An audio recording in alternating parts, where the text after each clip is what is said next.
Então, galera, boa noite. Estou aqui agora gravando a aula de vocês. Como já ciente que o nosso primeiro encontro houve um errozinho técnico, né? Então tive a ideia de gravar a aula explicando os slides e aí eu vou socializar com vocês, ok? Então, nossa disciplina, nossa segunda disciplina, ela é a disciplina Sociedade, Educação e Cultura, né? Nós vamos abordar sobre isso agora. Durante os nossos 4 encontros, a gente vai estar abordando sobre essa disciplina, ok? Então vamos lá. A ementa da disciplina. A disciplina ela aborda aspectos teóricos que possibilitam uma melhor compreensão da realidade escolar, em especial a sociologia, enquanto ciências humanas, será o guia para uma compreensão aprofundada dos problemas que envolvem a escola na atualidade. Eu acrescento, né, a disciplina, ela, apesar dela retratar mais sobre a realidade escolar, elas não vai trazer muitas possibilidades de entendermos a sociedade onde vivemos, né? Esse mundo onde vivemos. Então tem muitas concepções teóricas, metodológicas, muitas discussões e abordagens que faz com que a gente consiga entender a sociedade de uma forma melhor, através de dados sistematizados por grandes pensadores da sociologia, né? Que a gente pode passar a repensar nossas práticas enquanto profissional, enquanto pai, enquanto filho, enquanto um cidadão que vive em uma sociedade, entendeu? Então, nosso plano de estudo do componente ele é dividido em 3 unidades. A primeira unidade, que no caso é o tema dessa nossa aula hoje, é a unidade 1, que é um convite à sociologia, conceitos e aplicações. A unidade 2, sociologia contemporânea e educação. Unidade 3, sociologia da educação, temas e tendências. Né? Então nós vamos abordar sobre essas 3 unidades, sendo que hoje a nossa aula é só sobre a unidade 1. Passando aí, vamos iniciar a nossa discussão, unidade 1, um convite à sociologia, conceitos e aplicações. Ok? Vamos lá. Nosso plano de estudo da unidade. O que é que nós vamos abordar hoje sobre? Hoje nós iremos abordar sobre 3 coisas importantes, dividido em 3 tópicos. Primeiro tópico, a sociologia, os primeiros passos. Nós vamos abordar sobre é, o surgimento da sociologia, como ela surgiu, como ela foi encaminhando, como ela foi se desenvolvendo. O tópico 2, nós vamos abordar sobre um teórico, sobre 2 teóricos, né, super importantes para a construção da sociologia, que pensadores grandes da sociologia, que é Karl Marx. Eu acho que vocês já devem ter ouvido falar bastante desse autor, né, desse pensador, desse sociólogo, e Max Weber e educação. E o tópico 3 nós vamos abordar sobre vários outros pensadores, outros sociólogos, né, que é Durkheim, Bourdieu, que pode ser chamado de Bourdieu também, mas chama de Bourdieu, e Bauman, a relação desses 3 com a educação, né? Então vamos lá adentrar o nosso estudo. Nosso objetivo de aprendizagem dessa unidade, dessa nossa aula o objetivo da aula é o de abordar o contexto histórico e o momento sociocultural no qual a sociologia surgiu como disciplina do conhecimento humano, e será apresentado um pouco da vida e da obra dos pensadores considerados clássicos da sociologia, como eu abordei anteriormente, né? Então, adentrando na discussão teórica, eu gosto muito dessas discussões, desse tipo de material, desse tipo de conhecimento, porque eles nos faz pensar melhor. Eles deixam a gente mais críticos, deixam a gente mais é, inteirado sobre a sociedade, né? Então, o tópico 1, que é a sociologia, os primeiros passos. Então, a gente vai estudar aqui como a sociologia foi se desenvolvendo, como ela surgiu. Então, a sociologia ela é uma das áreas de estudo que surgiu no início da modernidade com o propósito de compreender a sociedade de um modo geral. Então, aí que você já deve ter ouvido aí falar, sociologia, a relação de sociologia, estuda a sociedade e tal. Isso. Sociologia estuda a sociedade, mas ela quer compreender todas essas ferramentas, toda essa forma de funcionamento que a sociedade tem, né, de uma forma geral. Ela é uma base epistemológica do conhecimento, onde a gente estuda a sociedade em si, de quando ela surgiu a todo o seu processo de desenvolvimento, né? Inclusive, a sociologia, ela é como se diz assim, ela é infinita. A partir do momento que o tempo vai se passando, as pessoas vai surgindo novas ideias e novas formas da sociedade se comportar, né? Então, a sociologia surge onde? Sociologia surge através de quê? De várias ocorrências profundas, né? Transformações, como o renascimento cultural, a reforma protestante, até as grandes navegações que permitiram ao homem superar os obstáculos da natureza, que é o antropocentrismo, né? Que é um homem no centro do universo, um homem no centro de tudo. Como vocês podem ver aqui nessa imagem, aqui a gente vê um mapa, aqui vocês olham aqui esses sinais azuis, vê essas listas, aqui significa as grandes navegações, a evolução, né, da sociedade em sair do seu continente para passar, viajar durante muito tempo pelo mar, as águas, para ir conhecer novas culturas, conhecer novos locais e por aí vai. A gente vai aprofundar melhor sobre isso agora. Então, a, a sociologia, antes da sociologia surgir, a gente, a gente precisa entender o que antecedeu a ela, né? Que é o quê? A época da pré-modernidade, que é a famosa chamada Idade Média. A idade das trevas, a idade do homem, das trevas, tal, né? Então, a Idade Média, ela estava muito relacionada à mentalidade do homem. E esse homem, nessa Idade Média, antes da sociologia surgir, ele está relacionado totalmente à visão teocêntrica, né? Onde é o Deus no centro de tudo. A religião cristã no centro de tudo, né? Então, a mentalidade do homem ela está alinhada ao quê? A salvação da alma, a fé e guiar-se pela vontade de Deus. Então, tudo naquela época era relacionado ao quê? A esses três aspectos. Todas as ações do homem era relacionada ao quê? A salvar a alma. Então, a igreja ditava basicamente a forma de como as pessoas se comportarem, porque aquilo era o jeito que Deus queria, ou seja, aqui a vontade de Deus. Então, se você se comportasse de uma forma diferente do que a religião pedia, do que a religião pregava, você estaria de encontro a toda a ideia, a toda a forma padronizada de convivência que a igreja permitia, que a igreja dava, né? Então, você não salvaria a sua alma, você estava indo de encontro à vontade de Deus, então você estava, né, dentro desse paradoxo aqui, né? Entre o paraíso e o inferno. Se você seguir a ideia da mentalidade do homem da Idade Média, que é você ter fé, guiar-se pela vontade de Deus, fazer tudo o que a igreja planejava, a forma padronizada de conviver da igreja, você iria para o paraíso. Mas se você se comportasse de uma forma diferente do que ela pregava, você ia para o inferno. Como vocês podem ver essa imagem aqui do lado esquerdo, né? São as pinturas que eles faziam na Idade Média para mostrar como era o inferno, né? Que se você fosse de encontro ao que a igreja pregava, você iria para esse local aqui, como está na foto, olha lá, ó. Fogo e as pessoas queimando, torrando lá, torradinho no inferno lá, né?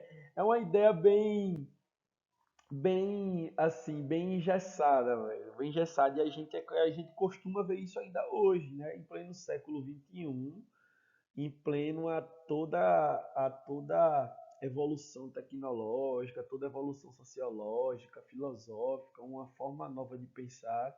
A gente ainda vê pessoas que vivem dentro dessa mentalidade da Idade Média, né?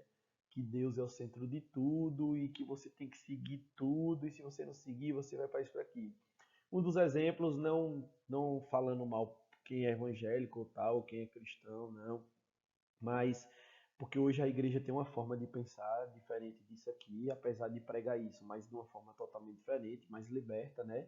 Mas ainda existe pessoas com pensamento radical em relação a isso, né? Então, portanto, a religião na Idade Média influenciava diretamente nas vidas das pessoas, politicamente, economicamente, culturalmente, na organização da sociedade e do próprio entendimento da mesma, né? Então, a religião era quem manipulava tudo, era a dona, era o poder, né? Era o poder de tudo, era a religião nessa época, né? A religião ela ditava como as pessoas deveriam viver, em que elas deveriam, o que elas deveriam fazer, como é que eram os gastos dela, você tem que se vestir dessa forma, você tem que comer dessa forma, você tem que fazer isso, você tem que fazer aquilo. Então era uma visão teocêntrica, onde Deus era o centro de tudo.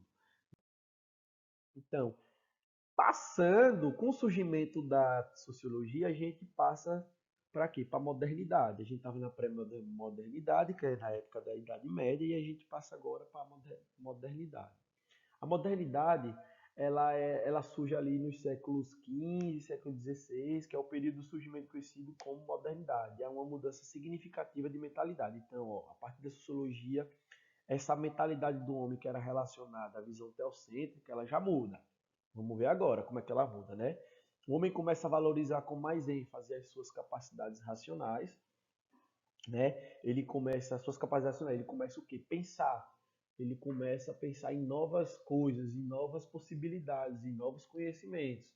É, então essas capacidades racionais estão ligadas ao quê? Ao propósito de desvendar com mais afinco a estrutura da natureza e seu funcionamento, né? Então o homem pensa, poxa, eu tenho tudo isso aqui que eu posso utilizar, manipular, abordar, criar, inventar. Como é que eu posso utilizar isso e fazer invenções e fazer funcionar da forma melhor? Então, a mentalidade do homem na modernidade, com o surgimento da sociologia, ela está relacionada ao quê? A uma ampliação do conhecimento e da ciência. Então, já começa o homem pensar e mudar essa natureza, né? Então, o homem já começa a produzir, a inventar as coisas. Só que, por um outro lado, ainda existia uma cultura forte, da, como a gente está passando pelo processo de transição, ainda existe uma cultura forte da Idade Média, né, da pré-modernidade. Então, a igreja começou a perseguir é, as pessoas que começou a pensar de uma forma diferente. Então, começou uma perseguição, né? A pessoa que pensa de uma forma diferente, e a gente vai perseguir, a gente vai torturar. Como vocês podem ver aqui no canto, é porque está aqui a, a página do vídeo, mas aqui é uma foto que retrata uma máquina de tortura, né? Ali, ó, um homem amarrado em uma roda que o cara numa alavanca, e o cara roda e essa vai torturando. Por quê? Esse homem provavelmente ele pensava, já estava com um pensamento mudado em relação à visão da Idade Média, teocêntrica, né? Ele já estava num pensamento diferente, ele já estava pensando diferente do que a sociedade antigamente pensava. Então, aí a cultura teocêntrica perde espaço para a cultura antropocêntrica. Antropocêntrica por quê? Porque passa da ideia de Deus no centro de tudo para o homem no centro de tudo, né? Então, a gente já tem aqui uma visão diferente. A gente passa de uma visão teocêntrica para uma visão antropocêntrica. Então, a nova forma de pensar impulsiona diversas transformações, como eu falei aqui, com a ampliação do conhecimento da ciência. Começa a haver transformações. E essas transformações relacionadas ao quê? O homem que cria, inventa, transforma o mundo da qual faz parte. Então aqui começam as revoluções tecnológicas, as revoluções industriais, as revoluções culturais, e dentre outras revoluções econômicas e por aí vai, né? Então aqui como exemplo, nessa foto aqui do lado esquerdo, a invenção de Leonardo da Vinci. Né? Ele já começa a produzir algumas coisas.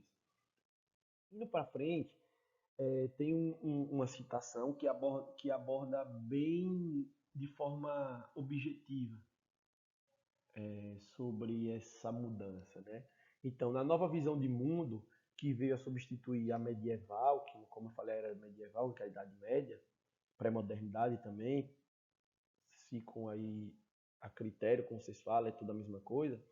O homem, no seu sentido mais genérico, era a preocupação central. As relações Deus-homem, que eram enfatizadas pelo teocentrismo medieval, foram substituídas pelas relações homem e a natureza. Isso significava, com relação ao conhecimento, a valorização da capacidade do homem conhecer e transformar a realidade, né? Então, resume tudo que eu falei nessa citação. Então, a gente começa a perceber. Vocês veem aqui esse organograma que eu fiz, a transição aqui, ó, Idade Média, Modernidade. A gente perpassa, né, sai da Idade Média para a Modernidade, e nesse processo de transição surge várias revoluções, como eu falei, que é o Renascimento. São os renascimentos, né? O renascimento comercial, o comércio muda, o renascimento urbano, a estrutura, a arquitetura da urbanística muda, né? As grandes navegações, o homem não fica preso mais naquele seu local, ele começa a expandir, a viajar, a procurar outros locais para ele desenvolver as coisas. O renascimento científico, começa a ter criações científicas, começa a ter mais estudo, o cara começa a pensar mais, o cara começa a produzir mais, né? A reforma religiosa e protestante, então já surge o homem que pensa diferente da religião cristã, ou então ou pensa da mesma forma, só que pensa numa estrutura diferente, numa forma de você adorar diferente, como é a reforma protestante, que a gente vai ver mais à frente, né? De Martinho Lutero lá, que discorda da Igreja Católica e cria a Igreja Protestante. O renascimento cultural, uma nova forma de se viver nessa sociedade, né? Então, existem várias reformas, várias formas de viver agora, a partir dessa transição. Então, vamos ver aqui, né? O renascimento comercial, como a gente falou, a gente vai ver cada um aqui especificamente. O renascimento comercial, ele está ligado ao quê?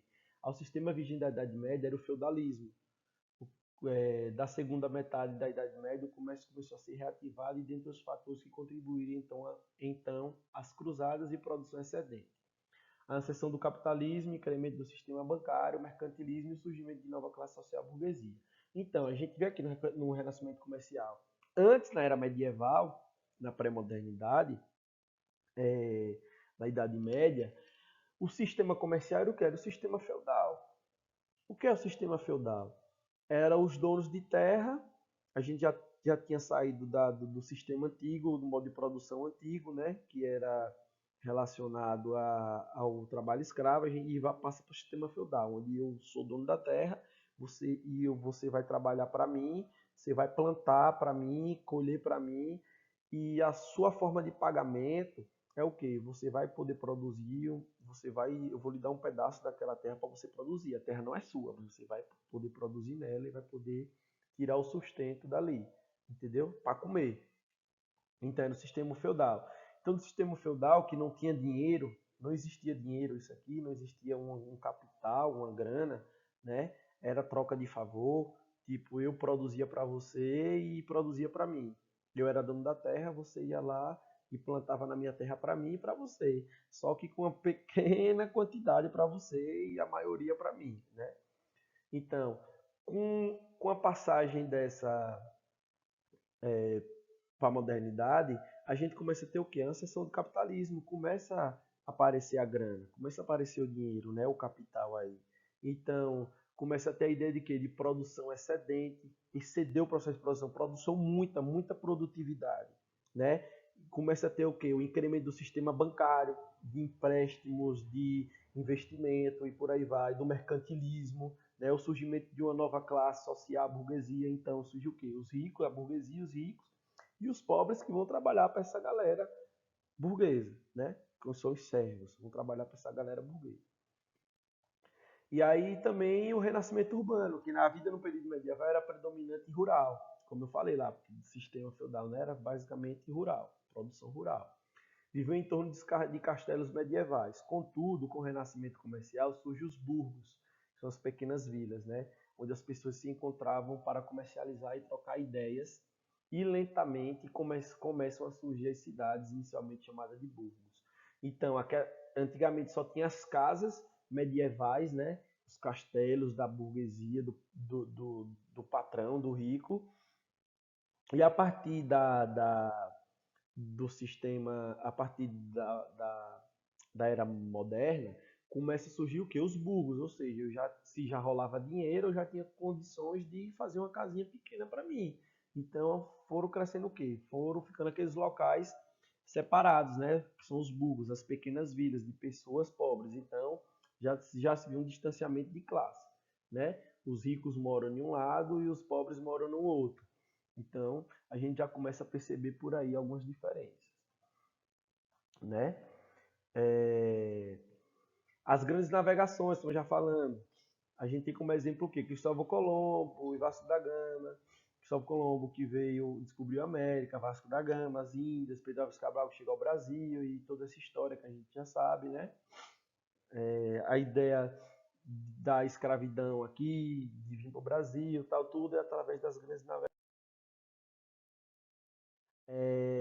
O renascimento científico, né? O racionalismo toma conta, como eu já falei, a natureza. Racionalismo é a preocupação de quê? De entender a natureza, de utilizar essa natureza como forma de estimular as pesquisas científicas, né? E a gente tem como exemplo alguns pensadores, como Pietro Pomponazzi, Galileu Galilei, Copérnico, Leonardo da Vinci, esses foram os caras que desenvolveu, os caras que eram pensadores, os caras que tomaram conta do conhecimento científico, começou a produzir e fazer, trazer algumas transformações, algumas invenções. A reforma religiosa, a reforma protestante, como eu já falei também anteriormente, que é a ideia que foi de um grosso modo um movimento de característica religiosa, política e econômica, que iniciou com Martinho Lutero lá na Alemanha, né? Que esta reforma provocou a separação da parte da comunidade católica da Europa, dando origem ao protestantismo. Então, ele se revoltou contra a Igreja Católica porque ele não concordava como era gerida a forma econômica de adorar e a forma cultural que a Igreja Católica ele criou. Continuou com a visão cristã, mas de uma forma diferente, né? Que hoje é o fruto de quê? Da Igreja Evangélica. A Igreja Evangélica surge através disso aqui, que é protestante, né? Creio no mesmo Deus, mas que de uma forma diferente. O Renascimento Cultural foi um movimento intelectual, artístico e literário ocorrido na Europa. Antigamente, exemplo, as pinturas, a arte era relacionada à família bíblica tal. A partir da era moderna começam novas pinturas do nudismo, sensualismo, a exaltação da vida, né, o gosto de viver e por aí vai, dentre outras coisas. Partindo daí, a gente entra já o quê? No tópico 3, que é a concepção de sociologia. O que faz a sociologia, né? Quais são as concepções da sociologia? Então, a sociologia é a compreensão do ser humano no aspecto social. Ela quer entender esse homem, esse ser humano na sociedade, né? Então, ela não enfoca a personalidade do indivíduo como causa do seu comportamento, mas sim a interação social nos padrões sociais. Então, ela não quer estudar a personalidade do indivíduo em relação ao comportamento. Não, ela quer estudar esse comportamento dentro de uma interação social, o que isso vai influenciar para as demais pessoas que vivem ali, né? Então, a sociologia e a educação. A sociologia como ciência que estuda a sociedade tem como um dos seus principais objetos de estudo a educação, né? Se a gente fala disso se a sociologia estuda a sociedade, uma das bases da sociedade é o que? A educação. Sem educação não existe formas de viver, não existe evolução cultural, não existe evolução científica, não existe nada. O que mudou da época da pré-modernidade para a moderna é o que? A educação. Os caras começam a pensar e produzir. E a produção é através de quê? Com educação. Tiveram que estudar para eles inventarem, por aí vai, né? Então, a sociologia da educação iniciou no século XIX com o sociólogo Emile Durkheim. A gente vai ver mais na frente sobre ele, que ele estuda o fato social, né? Com seu livro Educação e Sociologia, eu considero a educação como fato social. Eu falei nele, ele apareceu aqui. como fato social e objeto primordial de investigação da sociologia. Né? E a gente já adentra no tópico 2, falando sobre Karl Marx. Karl Marx, sou apaixonado por esse cara. Eu aconselho vocês estudarem a obra dele e tal. A galera, muita gente não gosta, quem é muito a favor do capitalismo não gosta, porque ele traz algumas ideias de socialismo, as ideias de comunismo, mas é um grande pensador que faz com que a gente sejamos críticos da sociedade e do sistema capitalista, né? Karl Marx e Max Weber, dois pontos da educação. Então vamos lá. Karl Marx, uma proposta para a nova sociedade. Realmente esse cara transforma a forma de pensar a sociedade com relação ao capital, né? Então Karl Marx é um pensador é, é, que nasceu em 5 de maio de 1818 em Trier, na Renânia, região que fazia parte da antiga Prússia. Isso aí é antes da Segunda Guerra Mundial aí. Primeira Guerra Mundial, atualmente hoje é a Alemanha. Depois de todo o processo de guerra, aí vai se tornar a Alemanha, né? As ideias influenciaram várias áreas do conhecimento, a saber, as ideias de Karl Marx, né? Influenciou na filosofia, na sociologia, na política, na economia, na religião, dentre outros. De certa forma, velho, esse cara aqui, Karl Marx, influenciou em toda a forma de viver, em todas as instâncias, filosófica, sociológica, política, econômica, religião, comportamental e por aí vai. O cara abordou sobre tudo, né? E todas as suas escritas, ela tem o quê? Um movimento de cunho revolucionário no meio operário. Ela quis estudar o quê? Quis estudar a classe minoritária, em relação ao poder aquisitivo. Mas ela quis estudar a classe maioritária em relação à população, que se torna minoritária com relação ao poder aquisitivo.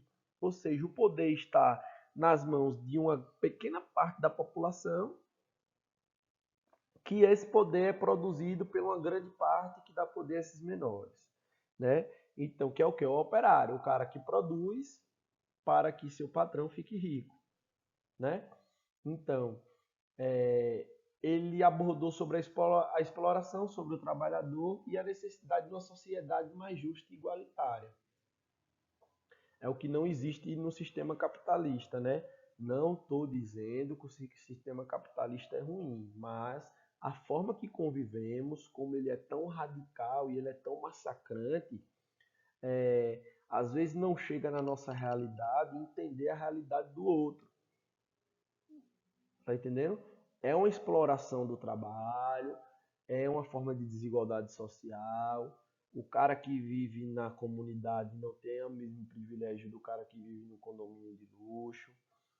Os grandes empresários têm mais privilégios e direitos do que a diarista, que é a empregada dele, e por aí vai. Então esse cara vem fazer a galera pensar nisso.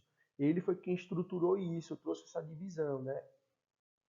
Então, dentro das diversas obras, a obra mais famosa dele é o Capital. Velho, essa obra dele aqui é top. É uma linguagem muito difícil. Eu nunca consegui ler toda, mas já tenho alguns estudos em relação a ele. Em breve eu vou tentar conseguir esse livro para ler ele todinho. Mas a gente sabe algumas ideias sobre esse livro, né? Então vamos. Algumas ideias de Marx. Marx, ele fala sobre o quê? Sobre o marxismo. O marxismo, ele é o quê? É um conjunto de ideias filosóficas, econômicas, políticas e sociais que foi elaborado e desenvolvido por Karl Marx e Friedrich Engels, né? Perceberam que o trabalho é o conceito-chave da teoria e a luta de classe seria o motor da história. Ó, a luta de classe seria o quê? O pobre querendo se tornar rico e o rico querendo se tornar mais rico. Então as ideias de divisão de classe, classe A, classe B, classe C, e tem tanta classe que existe. É, esse cara vem estruturar isso, né? Que então a classe seria o motor da história, bem como a produção dos bens materiais seria o fator condicionante da vida social, intelectual e política. Então todo mundo, ele traz o quê? Que todo mundo hoje vive nesse mundo louco. A partir de quê? A procura de quê? Da produção dos bens materiais. Na filosofia, dizem que o homem vive atrás da felicidade. E a sociologia vem e diz o quê? A sociologia baseada em Marx diz o quê? Que a produção dos bens materiais é o fator condicionante da vida social. Então a gente pode afirmar o quê? Afirmar não, é o que eu penso. Que o quê? Que hoje no sistema capitalista que ele detalha bem é o quê? A felicidade está relacionada ao quê? Ao seu, ao seu bem bom de produção material. Se você tem muito, você pode ser feliz, porque você tem muita grana. É o que as pessoas pensam hoje. Só que não. Não estou dizendo que é assim, mas a população, a sociedade pensa dessa forma. Que o cara que tem muita grana é feliz. E que ele é poderoso e que as pessoas vão ficar babacando ele por isso e aquilo, tá, tá, tá, tá. É o que acontece, né?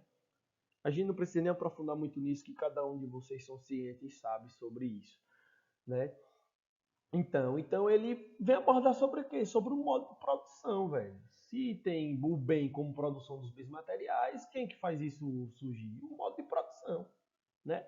E o modo de produção, ele está relacionado ao quê? Ao trabalho como elemento fundamental da economia. Marx fala isso. O trabalho é o elemento fundamental da economia. Não existe economia sem trabalho.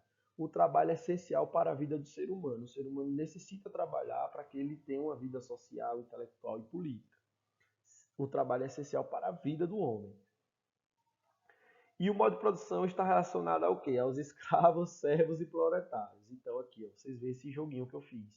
Né? O trabalho é elemento fundamental da economia, mas quem que faz esse trabalho ser fundamental? Os escravos, servos e proletários.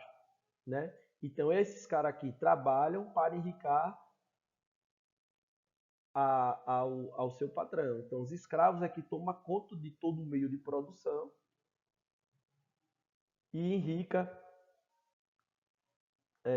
o seu patrão lá, né?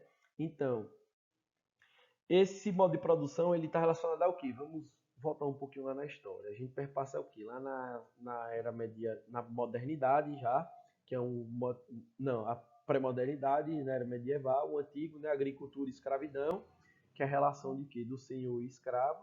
Depois disso a gente perpassa pelo quê?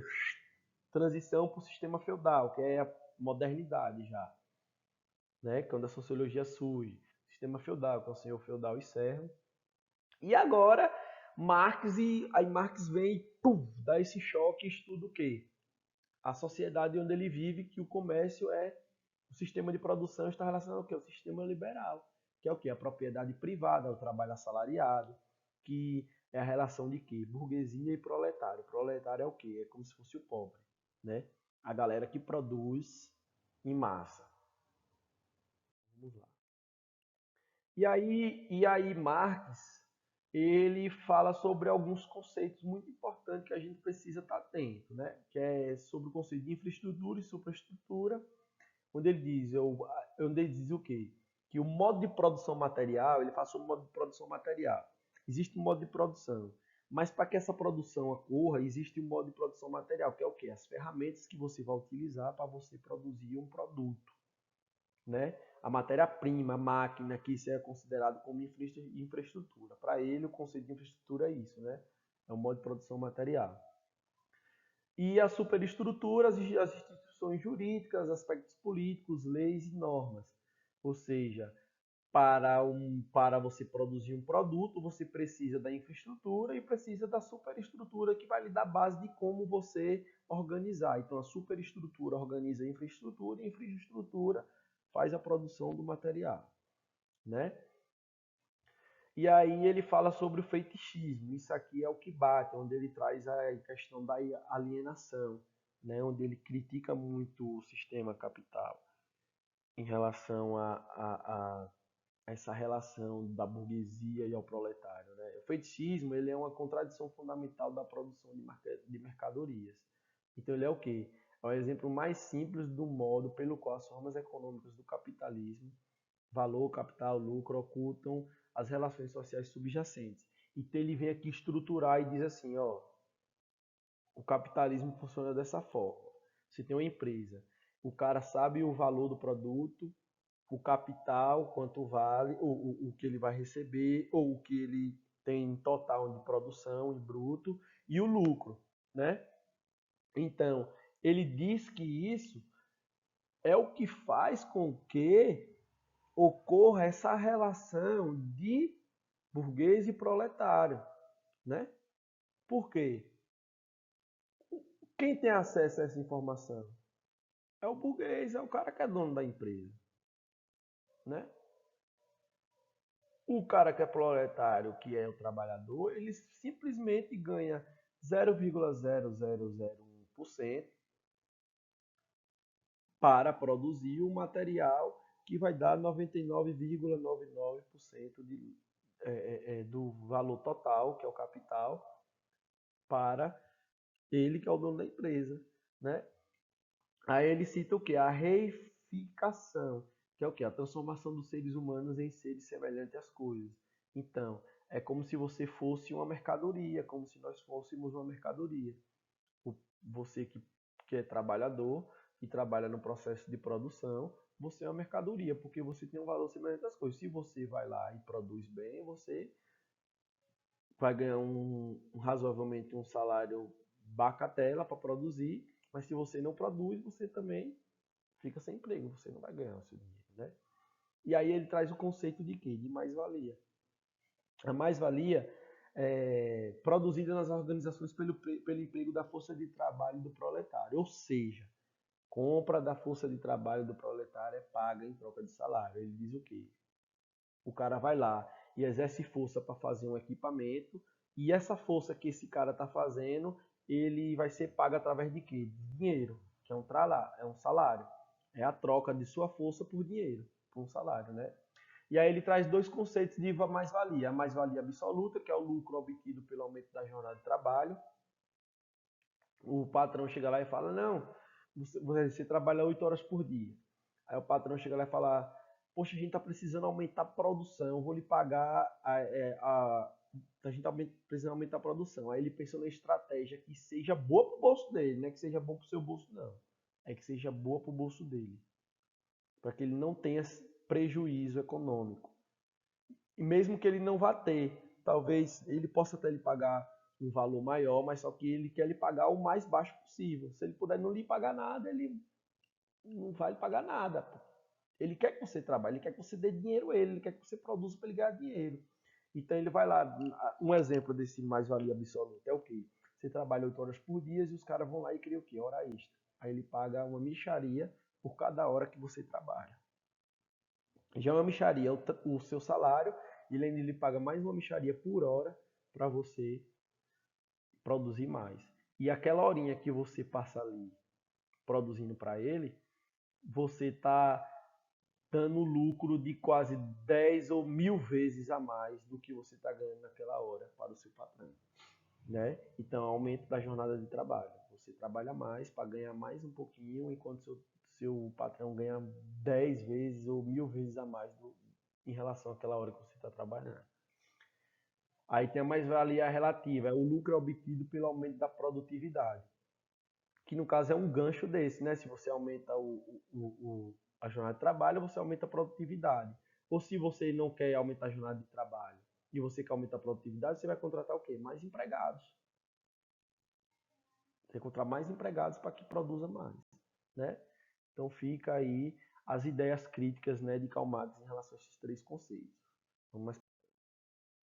E aí tem uma fala dele que é super interessante. Ele diz: o lucro do burguês possibilita o seu enriquecimento e ao proletário o empobrecimento.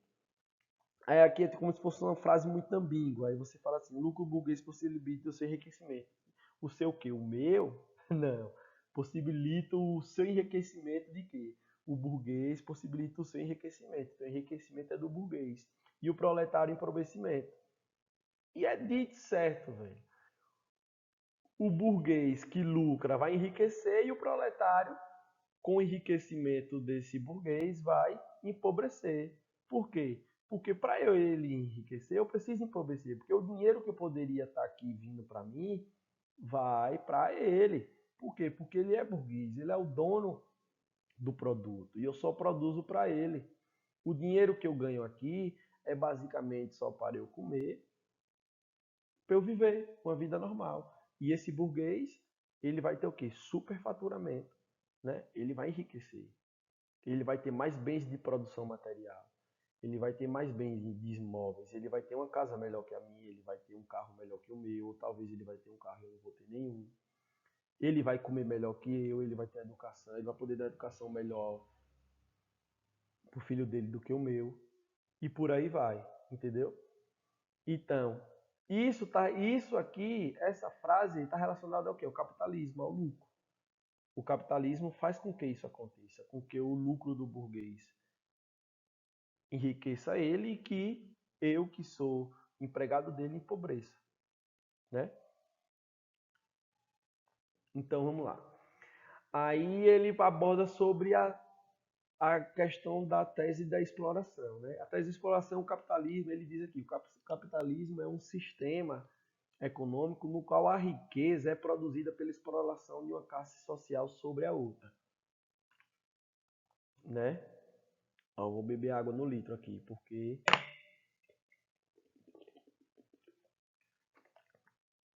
vamos nessa, galera, beber água. O capitalismo é um sistema econômico na qual a riqueza é produzida pela exploração de uma classe social sobre a outra. O conceito central que enuncia a tese da exploração é a categoria mais-valia. Então, aquilo lá que eu falei da mais-valia é uma ideia dessa exploração, né? O cara tem um máximo de lucro e é uma mixaria em relação ao lucro dele, né? A tese da alienação. O capitalismo é um sistema econômico pelo qual o conjunto, não deu para ver aqui, deve ser o conjunto do capitalismo e da sociedade passa a ser determinado pelo poder impessoal do dinheiro, capital e a própria esfera econômica que foge do controle social. A ideia de alienar, de fazer com que você acha que ganha aquele dinheiro, você pode ter uma vida melhor, tal, tal, tal, tal. Só que não, véio. Não é equivalente para isso. Porque para ele estar enricando, eu preciso empobrecer. Entendeu? Então vamos lá. Aí Marx e breves considerações sobre a educação. Então o pensamento mais sobre a educação, eu vou ser bem sucinto a partir de agora, senão vai ficar muito extenso.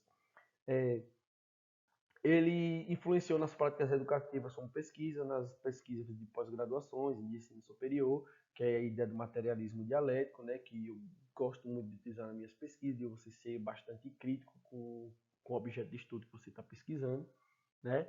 As ideias críticas da educação com relação ao trabalho, ele diz que a educação, ela, enquanto for instrumento do capitalismo, ela vai formar cidadãos só para o trabalho, não vai formar cidadãos críticos. Então, a educação é um dos instrumentos para a reprodução do conhecimento e da sociedade. E a educação pode ser um elemento que serve como meio para a transformação da sociedade e do mundo. Então, como ela pode ser um instrumento para reproduzir é, é, o conhecimento da sociedade que só pensa no meio de produção, ela também pode ser um elemento que transforma a sociedade para um mundo melhor. Entendeu? E aqui a gente adentra a ideia de quê? De Max Weber e algumas dessas ideias. Max Weber é um cara que ele tem umas ideias massa, velho, né? Que ele fala que identificar e compreender como é pôr as regras e nasce na sociedade, como ela funciona. Ele vem com a ideia de estudar as regras, né? Como essas regras nascem e como elas se impõem na sociedade, né? Como elas funcionam.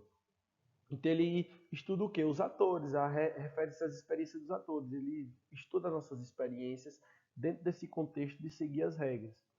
Então, refere-se aos sistemas culturais e sociais que os atores estão inseridos, né? Então, a gente está inserido dentro de um processo cultural e social e ele quer estudar o nosso comportamento com relação a isso.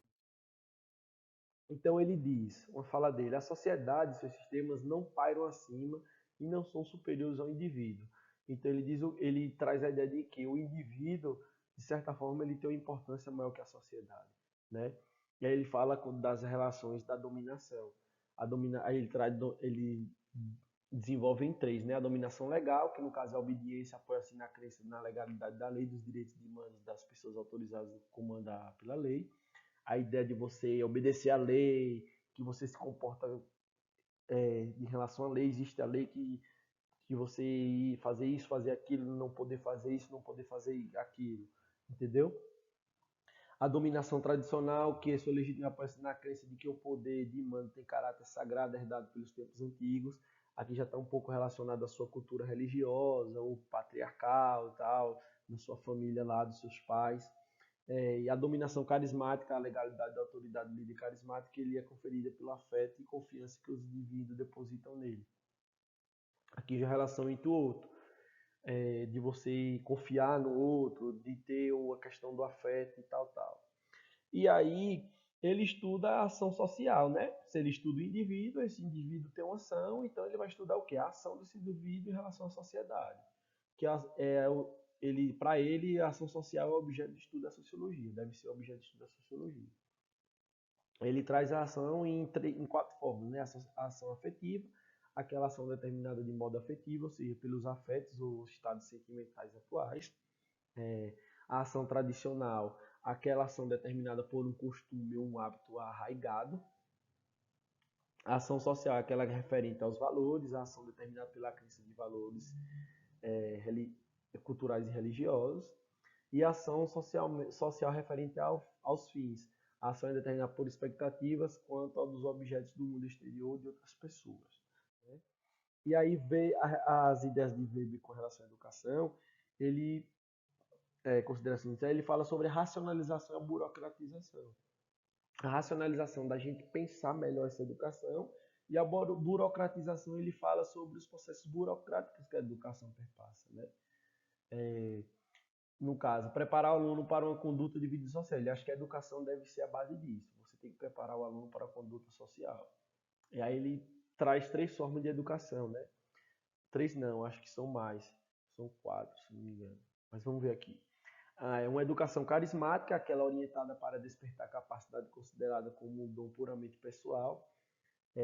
O aluno que negar-se ao seu estado atual e tratar de alcançar ou recuperar sua identidade, como por exemplo, a educação típica de guerreiros, de sacerdotes. Isso aqui é aquela educação que você está relacionado à sua identidade, ao seu gosto do que você pretende fazer, o que você gosta de fazer. Né? Uma educação formativa orientada sobretudo para cultivar um determinado modo de vida que admita atitudes e comportamentos particulares, assume a finalidade de educar para determinadas atitudes frente à vida, pode até vir acompanhado por um carisma e por um saber do conhecimento, mas não se exige. Esse segundo tipo de sistema educativo constitui a instância reprodutora de uma categoria estamental, isto é, de uma categoria social que define sua posição em termos de uma conduta de vida, o que se traduz o prestígio. Né? É uma educação especializada, que ela está orientada para instruir o aluno em reconhecer os saberes concretos, as para exercício de papéis sociais da sociedade racionalizada como profissionais ou políticos. Né? Aquela educação que, vamos dizer, da burguesia, que você, filho de médico, vai ser médico, filho de político vai ser político. A educação é especial, velho. O cara tem condição, vive naquele nicho, ele vai sair daquele nicho. Né? E aí a gente são três mesmo. A gente está dentro agora do tópico 3 e último da nossa unidade, que a gente vai abordar sobre Durkheim, Bourdieu, o Bourdieu e Bauman, né? E a relação disso com a educação. Emile Durkheim, como a gente já falou um pouquinho antes sobre, ele é um pensador de uma visão positivista, né? Ele é o quê? Muito mais objetivo. Ele não pensa dentro de uma forma subjetiva das coisas, de difícil entendimento, pá. Não, ele é positivista, ele é bem objetivo, ele é bem inciso, né? E ele diz logo, não, a gente estuda os fatos sociais, que é o quê? Uma explicação da vida social, tem um fundamento na sociedade e no indivíduo. Ele já é diferente de Max Weber. Max Weber diz que o indivíduo é importante lá, né? Em relação à sociedade, diz não, que a sociedade é mais importante, que ela existiria sem nenhum indivíduo. É basicamente isso, mas só que não existe, né? Não existe uma sociedade sem indivíduo. Então ele diz que a sociedade é semelhante a um corpo vivo, pensa em um corpo vivo e ele diz que a sociedade é um corpo vivo que se manifesta, que se transforma, tal, tal, tal. E a sociedade, como corpo, é composta por várias partes, igual o nosso corpo, né? Cabeça, ombro, perna, braço. Então ele trata a sociedade dessa forma, que ela tem várias partes. né? E cada parte da sociedade cumpre uma função em relação ao todo. Então, é como o nosso corpo. A mão, ela cumpre com a função em relação ao todo, né? Ela tem uma relação com todo o nosso corpo. Ela não é uma coisa lá distinta que não se relaciona com as outras coisas. Então, Durkheim pensa a sociedade dessa forma, que ela se relaciona com todo outras partes da sociedade, né? Entre ela mesma. E com relação à educação, ela diz que a educação é socialização, né? É para se discutir, é para socializar, é para compartilhar.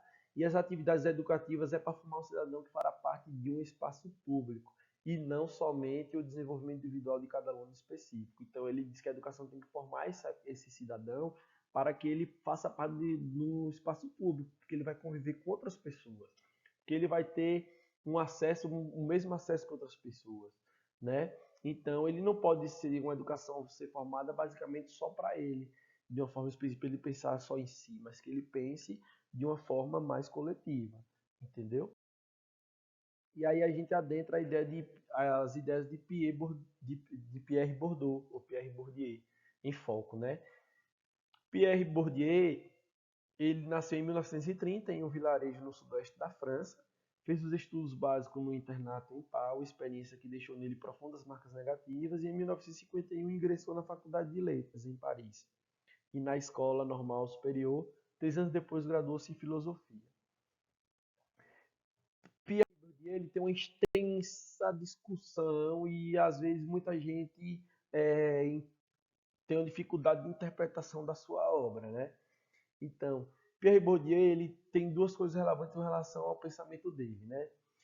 Uma das preocupações estava em analisar a desigualdade e a diferença de classes em um nível estrutural e no ideológico, não relacionado à questão ideológica, né? Ou seja, porque ideológico cada um pensa de uma forma, não, mas ele pensa em estudar, em analisar a desigualdade e a diferença de classe dentro de uma estrutura padronizada, não da ideia ideológica, porque eu penso, fulano pensa dessa forma, fulano pensa daquela forma, não. Mas sem consumir a ilusão objetivista do estruturalismo, né? A outra preocupação era permitir que a ciência fosse além dos clichês, estereótipos e classificações da doxa, universalmente inquestionáveis e, como consequência, explicar as relações de poder escritas na realidade social em um determinado campo social. Então, a ideia de estudar e permitir que a ciência vá além da questão dos estereótipos, né, que a gente predetermina. Né? E ele aborda sobre alguns conceitos que são importantes. O conceito de hábitos, que é a ideia do hábito mesmo, que você vai praticando durante o dia a dia, você passa a ter um hábito de realizar as coisas. Exemplo, pessoas que têm o hábito de treinar todo dia de manhã, e se for treinar à noite, não se dá bem. Ele discute essa ideia, né, do hábito na sociedade, só que de uma forma muito maior, muito mais subjetiva. Ele fala, os hábitos podem ser entendidos como uma disposição incalculada no dia a dia das pessoas através das práticas familiares e sociais que agem como automatismo das maneiras de agir e designam o comportamento regular sem ser conscientemente coordenado e regido por alguma regra. Então ele quer dizer o que com esse hábito? Que a partir do dia a dia você vai fazendo todo dia uma coisa, a mesma coisa, a mesma coisa. Isso vai influenciar no seu pensamento, na sua forma de comportamento, na sua forma de agir, na sua forma de produzir, em tudo, né? Então ele estuda isso, que isso pode ser designa você ter um comportamento regular em relação ao seu hábito, né?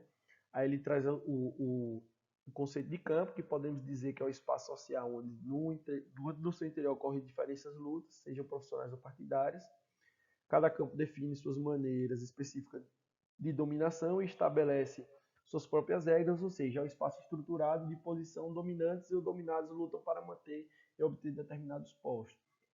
Campo é como se fosse o meio que você está se relacionando com as pessoas, né? Que é um espaço de luta dos profissionais, um querendo ser melhor que o outro e um querendo ter mais conhecimento que o outro e por aí vai, né?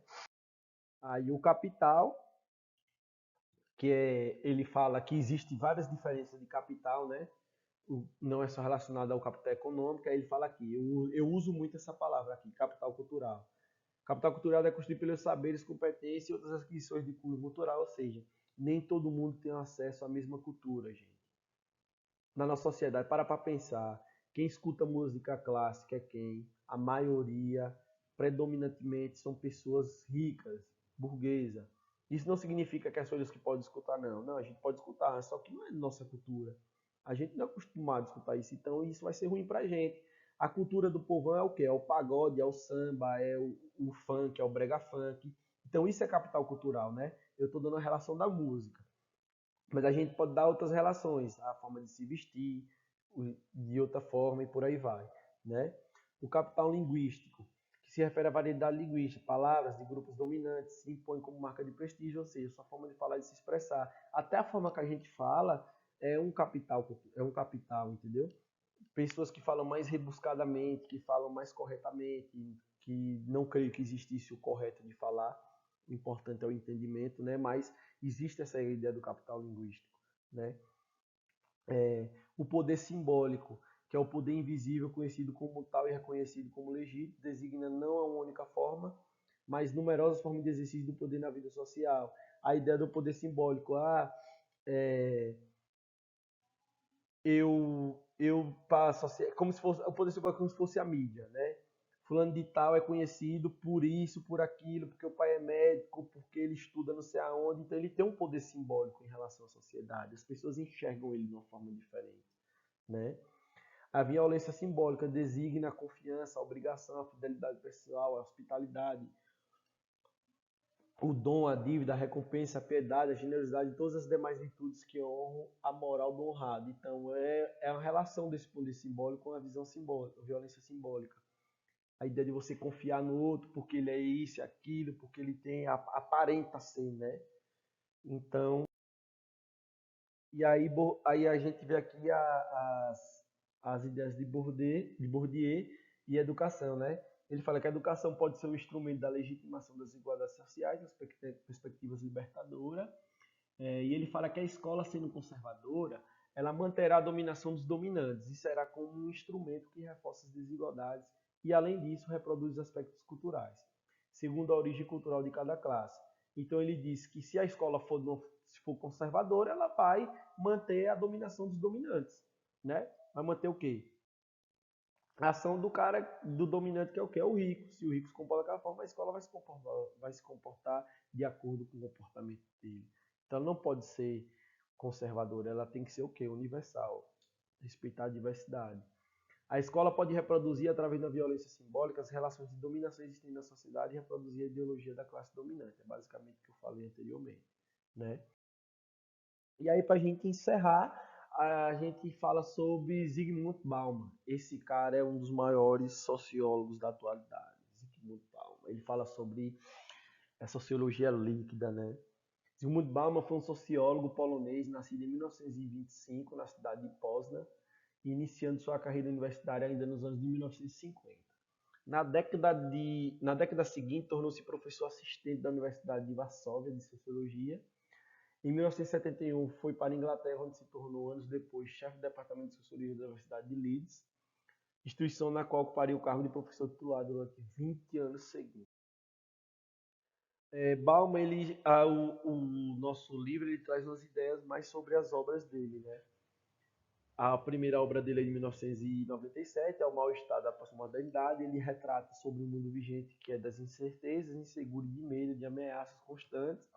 Além disso, ele diz que a tecnologia em constante evolução exclui vagas de empregos e, ao mesmo tempo, cria novas oportunidades. No entanto, exigindo do ser humano novas competências e habilidades. É basicamente o que está acontecendo hoje, né? A tecnologia evoluiu e aí vai surgindo o quê? Novas vagas de emprego, o quê? Novas profissões. Inclusive hoje eu estou numa nova profissão aqui, professor home office. Ah, moral, né não? Estou aqui, ó, professor home office. É uma nova profissão. Eu estou tendo a oportunidade de ter novas competências e habilidades, estou desenvolvendo isso, né? Aí a segunda obra dele, Modernidade Líquida, 2000. Em que o social retrata, em oposição à modernidade sólida, temos a modernidade líquida, que é leve, fluida e dinâmica. A título de comparação, o sólido, via de regra, mantém-se em sua forma com facilidade. Já o líquido está propenso a mudar e se adaptar devido à sua flexibilidade. Então ele diz o quê? Que essa sociedade que a gente vive, ela é líquida. Ela não é sólida. Porque se ela fosse sólida, ela não mudaria, né? Ela era um negócio engessado, padrão. Então ela é líquida por quê? Porque ela está propensa a mudar, se adaptar, e a gente muda de acordo com essa flexibilidade dela, né? Exemplo, vou dar um exemplo. O que a gente está vivendo hoje? A gente está vivendo o quê? Uma pandemia do coronavírus. Então, isso é o quê? Mostra que a sociedade é líquida, a sociedade mudou a forma de viver. Todo mundo está dentro de casa. A gente teve que se adaptar a essa flexibilidade da sociedade, né? Ela mudou por conta de uma pandemia e a gente vai ter que mudar de acordo com ela, entendeu? Aí o terceiro estudo, né, é o amor líquido sobre as facilidades dos laços humanos. Aqui estuda uma questão mais afetiva, do amor, onde diz que Bauman aponta que a modernidade tornou-se os laços humanos frágeis, tornando as relações humanas inseguras, incertas e duvidosas. Inclusive transformou o amor em uma espécie líquida que os laços das relações humanas são vias de regra de curto prazo. Essa ideia do mundo hoje que ninguém fica com ninguém, velho. Bauman é muito massa. E leiam Bauman, leiam Bauman. Leiam isso aqui, ó. Leia esse livro dele, Amor Líquido, Só Fragilidades dos Laços Humanos. Então ele diz o quê? Que o amor se tornou como se fosse uma coisa cafona. A gente utiliza hoje a palavra amor por nada. Ah, eu te amo, não sabe nem o que é amor, né? A gente é muito imediatista. Então é uma relação humanas inseguras, incerta. Hoje a gente quer, mas a gente não quer. As mentes das pessoas estão assim. E a partir daí surge o quê? A ansiedade, a depressão. Porque eu mesmo sofro muito com essas dúvidas, é, é, é, é, essas dúvidas permanentes da gente, né? A gente quer isso e ao mesmo tempo não quer, a gente quer aquilo e ao mesmo tempo não quer. Então, é uma relação humana insegura, incerta, duvidosa, né? Inclusive transformando a mãe em uma espécie de relação líquida em que é uma via regra de curto prazo, né? Você é muito difícil você ver uma pessoa viver 20, 10, 30 anos igual vivia antigamente. Hoje as coisas são mais frágeis. Então, então, galera, é isso. Eu ia me esquecendo de me despedir de vocês. Então é isso, galera.